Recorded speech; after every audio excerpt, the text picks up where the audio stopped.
أعوذ بالله من الشيطان الرجيم. بسم الله الرحمن الرحيم. Murid, mari sama-sama membaca doa penerangan hati.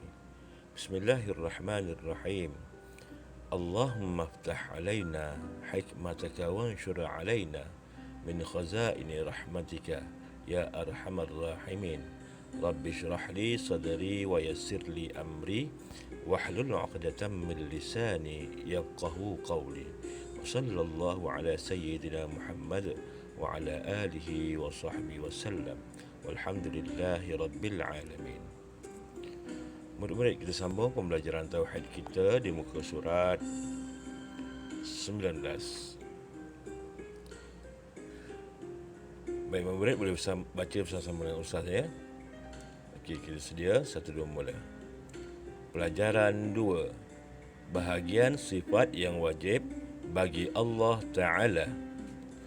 Sifat 20 yang wajib bagi Allah Ta'ala terbahagi kepada 4 bahagian.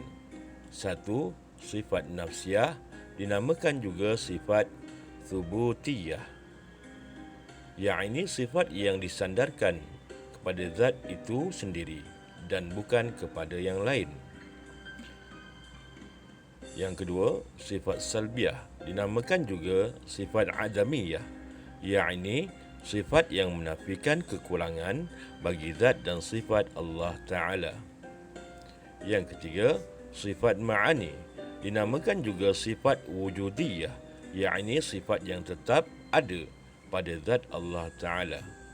Yang keempat, sifat ma'nawiyah, dinamakan juga sifat haliyah, yakni sifat yang melazimi sifat ma'ani, lagi tetap ada pada zat Allah Ta'ala. Sifat nafsiyah. Makna sifat nafsiyah, sifat yang disandarkan kepada zat itu sendiri dan tiada menunjukkan kepada makna yang lain, hanya merujuk kepada zat Allah Ta'ala, iaitu sifat wujud Allah Ta'ala. Sifat nafsiyah. Sifat nafsiyah ada satu, iaitu wujud. Wujud itulah yang dikatakan nafsiyah bagi zat Allah Ta'ala, yakni sifat yang tetap bagi zat selagi ada zat, tidak kerana yakni sebab dengan sebab yang lain. Sebab sifat wujud dinamakan sifat nafsiyah. Wujud itu menunjukkan kepada diri zat sahaja, tiada kepada yang lain, dan tiada boleh dipisahkan sifat wujud itu daripada zat. Hakikat sifat nafsiyah. Hakikatnya iaitu hal yang wajib bagi zat selagi ada zat, bukan dengan kerana yang lain. Ia ada pada hati dan fikiran, yakni zihni, tetapi tiada pada luar fikiran, yakni kharij. Ia dinamakan juga sifat thubutiyah. Glosari. Zihn, hati dan fikiran. Kharij, luar fikiran atau mata kasar. Sifat salbiyah. Makna sifat salbiyah, sifat yang disandarkan kepada menafikan atau menidakkan kekurangan sifat dan zat Allah Ta'ala. Sifat-sifat salbiyah. Sifat-sifat salbiyah ada 5, iaitu 1. Qidam, alif qidam, ba baqa, ta mukhalafatuhu ta'ala lil hawadith, tha qiyamu ta'ala binafsih, jim wahdaniyah. Sebab sifat-sifat itu dinamakan sifat salbiyah. 5 sifat itulah yang menolak dan menafikan Allah Ta'ala bersifat dengan lawannya dan segala sifat kekurangan atasnya, seperti kenyataan di bawah. Alif, qidam, menafikan Allah ada permulaan. Ba, baqa, menafikan Allah ada kesudahan. Ta, mukhalafatuhu ta'ala lil hawadith, menafikan persamaan Allah dengan segala yang baharu. Sa, qiyamuhu ta'ala binafsih, menafikan Allah berhajat kepada yang lain. Jim, wahdaniyah, menafikan Allah berbilang-bilang. Hakikat sifat salbiyah, iaitu ibarat daripada menolakkan dan menafikan perkara yang tiada layak atas Allah Ta'ala. Sifat itu tiada pada hati dan fikiran, zihn, dan tiada pada luar fikiran, kharij. Ia dinamakan juga sifat adamiyah, tetapi tidak dihukumkan nafi kerana antara nafi dengan adam ada perbezaan, iaitu tiap-tiap nafi dihukumkan adam, tetapi tidak tiap-tiap adam itu dihukumkan nafi. Seperti sifat salbiyah, maka ia adam tetapi tiada nafi, maka nyatalah adam itu am dan nafi itu khas. Baik murid, kita tengok uraiannya. Baik, kali ini kita belajar di pelajaran kedua, iaitu bahagian ataupun pecahan sifat-sifat wajib. Baik. Sifat wajib ada 20 sifat. Sifat wajib bagi Allah Ta'ala ada 20. Dipecahkan kepada 4 bahagian. 1, 2, 3, 4. Dan yang pertama ini 1 sifat. Yang kedua ada 5 sifat. Yang ketiga ada 7 sifat. Dan yang keempat ada 7 sifat. Jadi 1, 5, 7, 7. Kalau kita campurkan 5 campur 6, 5 campur 1, 6. Ni 14. 6 campur 14, 20 sifat. Yang satu ni iaitu sifat salbiyah. Sifat nafsiyah. Yang kedua, sifat salbiyah. Yang ketiga, sifat maknawi. Yang keempat, sifat maknawiyah. Sifat salbiyah ni ada nafsiyah ni ada satu, iaitu wujud. Salbiyah ni qidam, baqa, mukhalafatuhu ta'ala lil hawadis,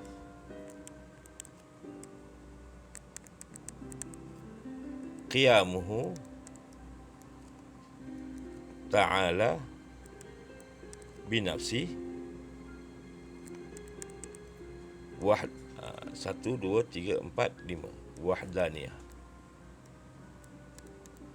1, 2, 3, 4, 5. Okey, 5. Yang maknawi ni iaitu qudrah, iradah, ilmu, hayyan, sama', basar, kalam. Yang maknawiyah ni tambah kaunuhu je.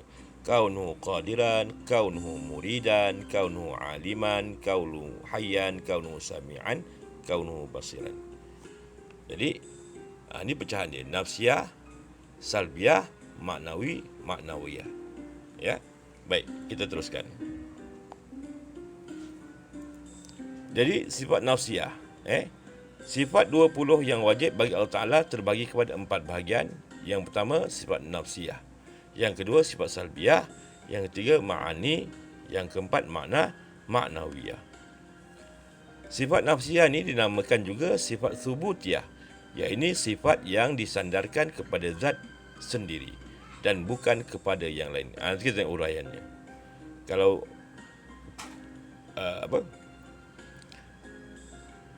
disandarkan pada zat Allah Ta'ala.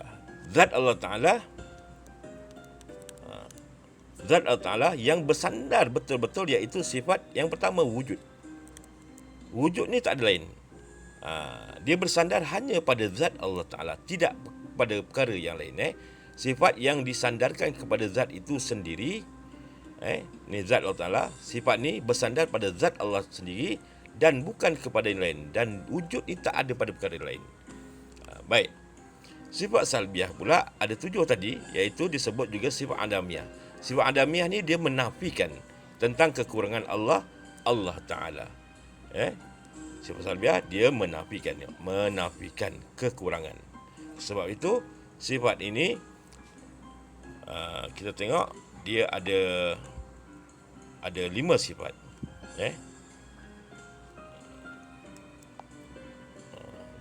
Menafikan kekurangan. Apa dia? Qidam tadi. Qidam, baqa, mukhalafatuhu ta'ala lil hawadis,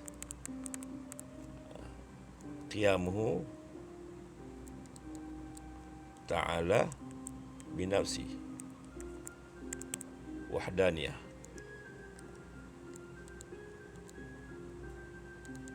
Baik. Qidam maknanya sedia. Dia menafikan Allah itu ada permulaan. Baqa, kekal. Allah kan kekal kan? Jadi dia menafikan Allah tu binasa. Mukhalafatu ta'ala lil hawadis.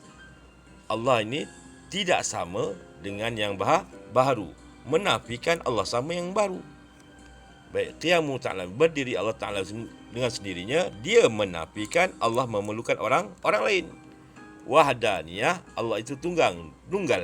Menafikan dia menafikan bahawa Allah ni ada berbilang-bilang. Sebab itu disebut salbiah. Disebut juga sifat salbiah ini dengan nama adamiyah. Adamiyah ni maknanya menafikan kekurangan bagi zat Allah Ta'ala. Baik, seterusnya sifat ma'ani dinamakan juga sifat wujudiyah, kerana sifat ni yang tetap pada zat Allah Ta'ala. Sifat ni tetap, dia tetap pada zat Allah Ta'ala. Apa dia? Yang tadi yang saya sebut,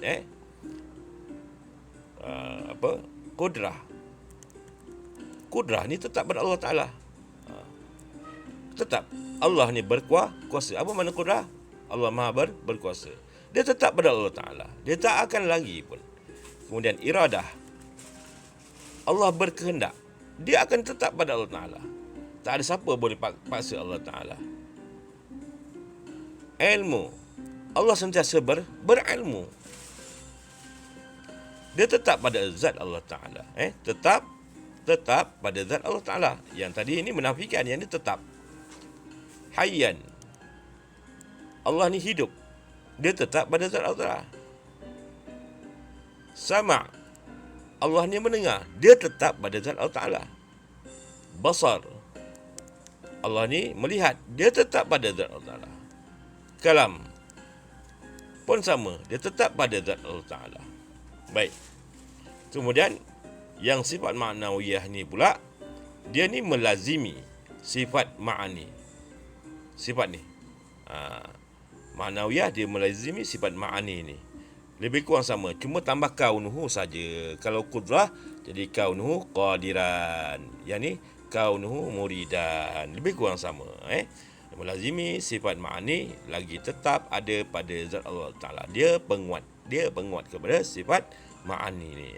Dia menyebut kaunuhu, keadaan Allah ni yang berkuasa.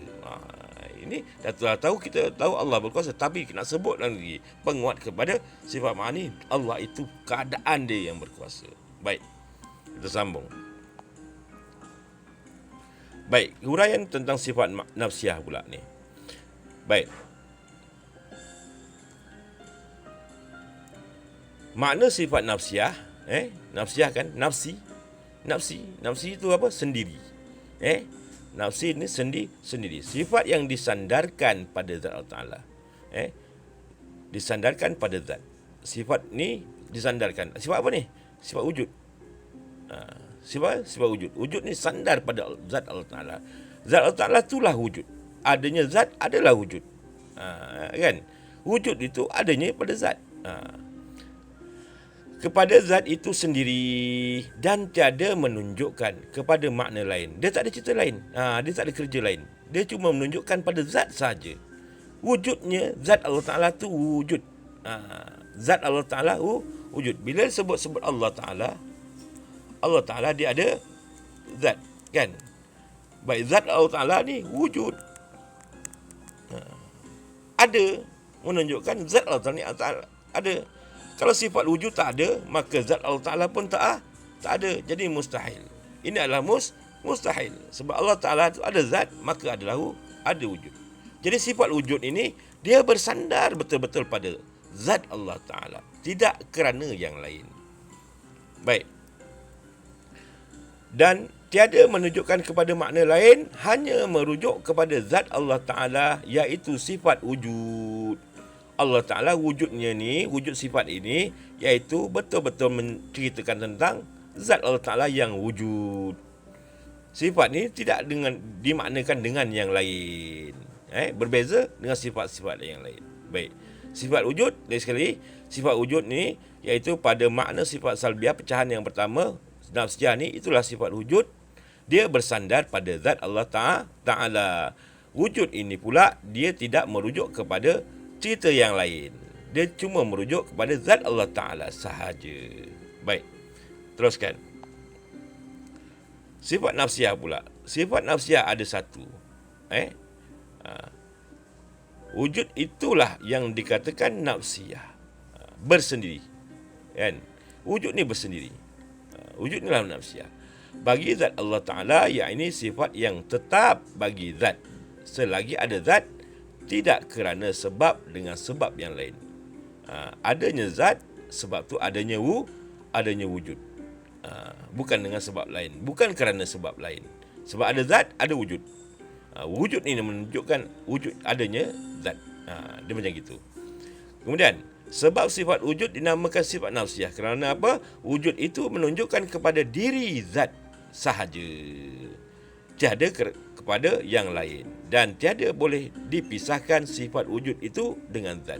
Sebutnya zat Allah Ta'ala, maka automatik kita akan tahu Allah itu wujud. Kan? Allah tu wujud.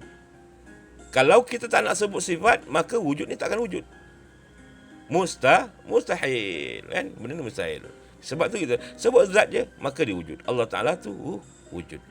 Okay. Hakikat sifat nafsiyah.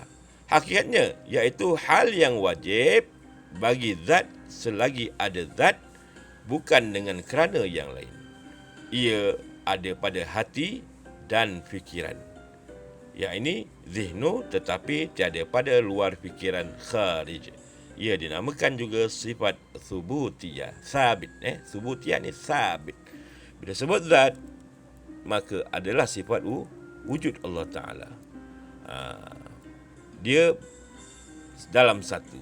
Sebut zihn ni, iaitu pada hati, fikiran, bukan pada luar. Sebut je zat, dalamnya ada wujud. Maksudnya macam itu. Dia tak terpisah. Tidak terpisah. Ada zat, ada wujud. Baik. Bukan kharij, fikiran luar. Bukan pada luar fikiran. Sebut je zat, automatik wujud. Kan? Seperti contoh, kita cakap, kita jumpa seseorang. Jumpa ustaz. Awak semua jumpa ustaz. Ustaz ada tak masa tu? Ada. Automatik. Kan? Tak adalah pertikaian kata, kau jumpa ustaz ustaz ada ke? Mana boleh? Dah ustaz dah depan mata kan? Mesti ada. Itu manusia. Tapi Allah, apatah lagi. Kewujudan Allah ni, bila ada zat, maka ada sifat wujud. Macam kita manusia, wujud kita akan hilang suatu masa nanti kan? Wujud kita pada Allah Ta'ala. Allah yang mewujudkan kita. Tapi kalau Allah nak tak wujudkan kita pun boleh. Kemudian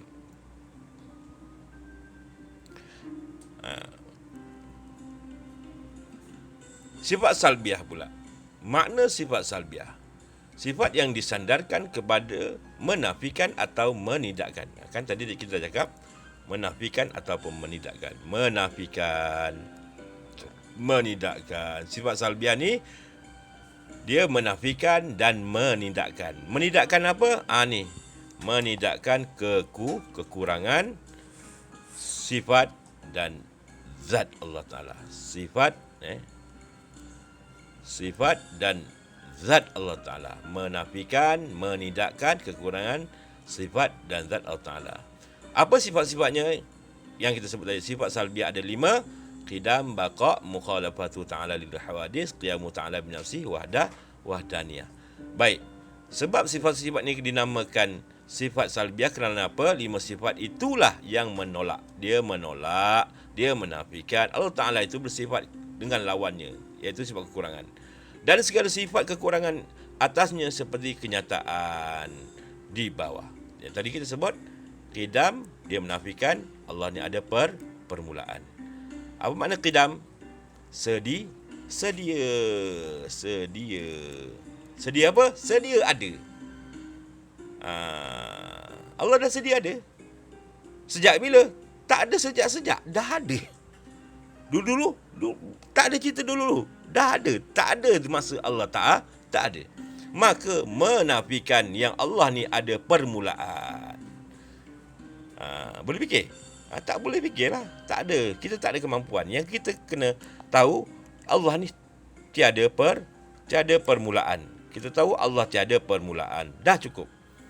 Itulah dia sifat qidam, iaitu Allah sedia ada. Baik. Seterusnya, sifat baqa', menafikan Allah ada kesudahan. Baqa' ni maknanya apa? Baqa' maknanya kekal. Menafikan Allah ada kesudahan ataupun Allah akan binasa. Makhluk binasa. Allah binasa? Tak akan binasa. Allah tak akan binasa. Mustahil Allah binasa. Kerana Allah kata dia kekal. Bila dia kekal, menafikan bahawa Allah itu akan ada kesudahan. Mustahil. Dan menafikan juga Allah akan binasa. Baik. Kemudian, sifat yang ketiga, mukhalafatu ta'ala lil hawadis. Apa makna mukhalafatu ta'ala lil hawadis? Berselisih Allah Ta'ala dengan yang baru. Allah tak sama dengan yang baru. Apa yang baru? Makhluk. Makhluk tu apa? Apa saja yang kita nampak tu semua makhluk. Apa lagi makhluk? Apa yang kita fikirkan itu juga makhluk. Lagi apa? Apa yang kita bayangkan itu juga makhluk. Habis kalau kita mimpi, apa yang kita mimpikan itu adalah makhluk. Boleh mimpi Allah Ta'ala? Ya, tak boleh.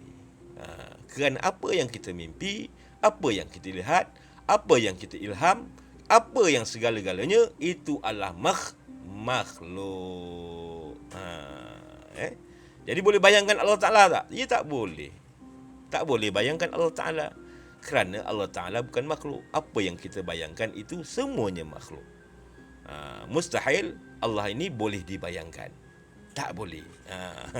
Jadi Allah tak sama dengan yang baru. Jadi sifat ini menafikan ada persamaan Allah Ta'ala dengan yang baru, dengan makhluk. Mustahil Allah ni sama dengan makhluk. Jadi sifat ini menafikan Allah ini baru. Kerana Allah ini, dia ni qadim. Dia sejak azali dah ada. Kan?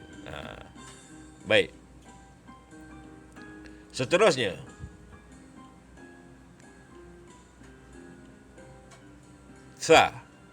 qiyamu ta'ala binafsi. Sifat yang keempat, berdiri Allah Ta'ala dengan sendirinya. Allah tak perlukan apa-apa. Allah sendiri. Allah tak memerlukan makhluk. Allah tak perlukan makhluk. Allah berdiri dengan sendirinya. Maksud berdiri ni bukan berdiri macam kita berdiri. Itu pun berdiri, tapi dengan maksud yang lain pun sama. Yang lain-lain semua. Allah tak perlukan makhluk. Habis Ustaz, malaikat tu tolong Allah Ta'ala. Kalau malaikat tak ada kan susah Allah Ta'ala. Oh tidak. Malaikat tidak menolong Allah Ta'ala. Allah tak memerlukan pertolongan malaikat.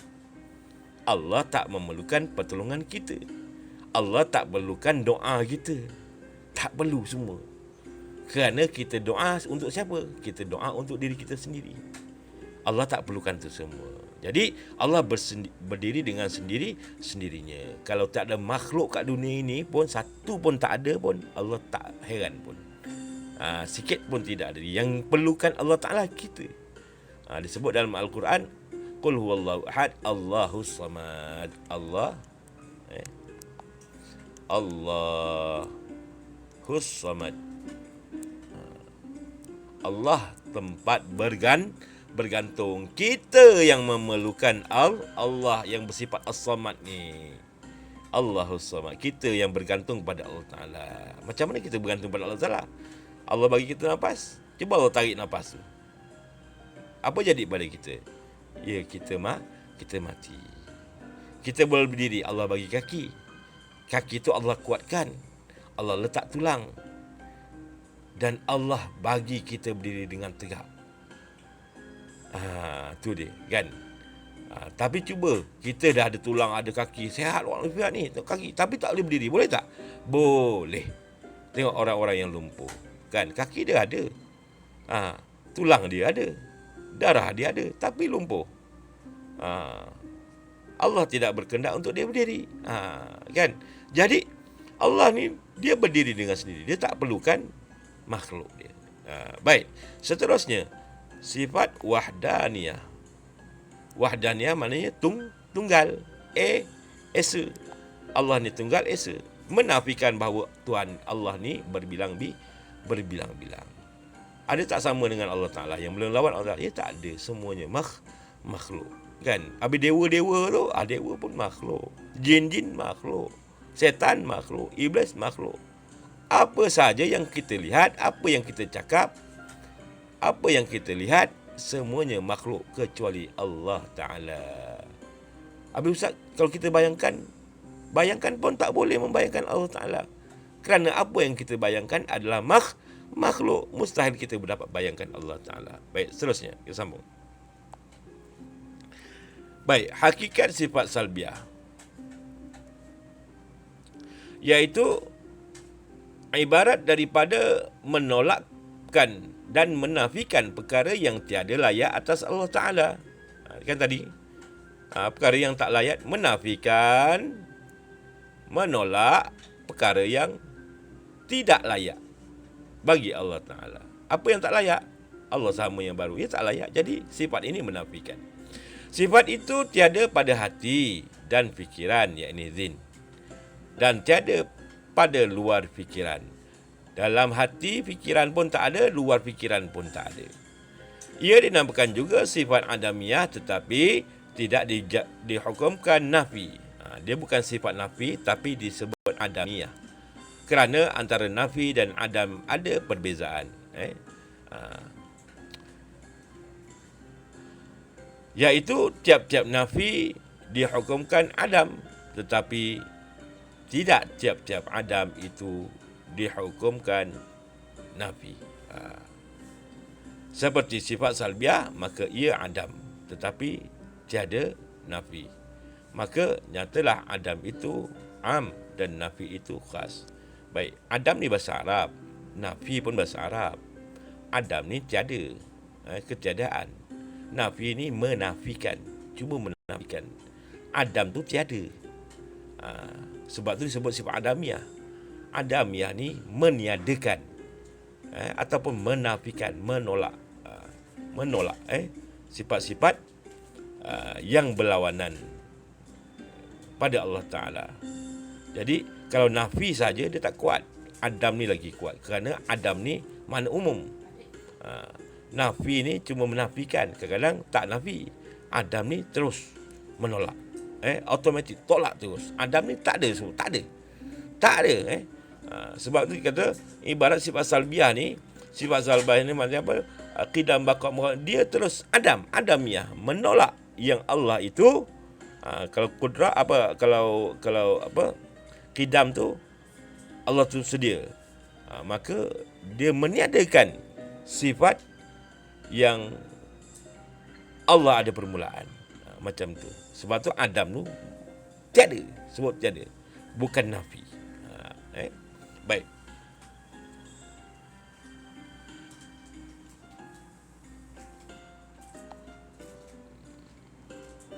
Baik, untuk sifat ma'ani kita akan sambung pada masa akan datang.